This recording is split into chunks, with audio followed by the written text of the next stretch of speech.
కెనడాలో నిర్జరకతమైన లేకపోతే పన్నుని లేపేయడానికి ప్రయత్నించిన పాకిస్తాన్లో అనేక కాల్పులలో 20-30 మంది దాకా తీవ్రవాద నాయకులు చచ్చిన వీటిట్లలో పేరు వినబడుతోంది research and analysis wing, operations wing చేస్తుంది అన్నట్టు. కానీ ఇందులో పాత రోజులకి ఇప్పటికీ చాలా మార్పులు వచ్చేసినాయి. మనం వెళ్ళి అక్కడ వేషాలు మార్చుకుని కూర్చుని లేపేటటువంటి అవసరాలు ఇప్పుడు లేవు.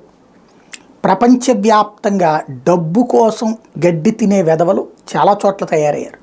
జస్ట్ మనం అక్కడ ఉన్నటువంటి ఆ డెవలప్మెంట్స్ని అర్థం చేసుకోవాలంతే. ఇప్పుడు ప్రస్తుతం వెళ్ళి అక్కడికి వెళ్ళి కాల్చి రావట్లా, ఎందుకంటే అక్కడ కాల్చి వచ్చేస్తే వెంటనే కనిపెట్టేయలేరా ఏంటి? అక్కడ వాళ్ళు కెనడాలో కనిపెట్టలేరా, అమెరికాలో కనిపెట్టలేరు లేరా? ఇక్కడ ప్రపంచంలో మాఫియా శక్తులకి అంటే ఈ అండర్ గ్రౌండ్ శక్తులు ఒకరికొకరికి లింక్స్ ఉంటాయి. ఇప్పుడు ప్రస్తుతం చేస్తుంది డీల్స్ అంటారు. అంటే నువ్వు ఇప్పుడు మాదక ద్రవ్యాల బిజినెస్ చేసే వాళ్ళని ఇక్కడ పట్టుకున్నారనుకోండి, మీ వాళ్ళకి సంబంధించినటువంటి ఇష్యూలో నువ్వు అక్కడోని లేపేసేయాలి, లేపేస్తే వీడికి తక్కువ శిక్ష పడుతుంది. ఈ టైపులో ఉంటాయి వ్యవహారాలు. అంటే క్రైమ్ నజిరానాలు అడగటం అన్నమాట. వాళ్ళు కూడా తప్పదు, వాళ్ళకి లేపేయడం చాలా సులభం.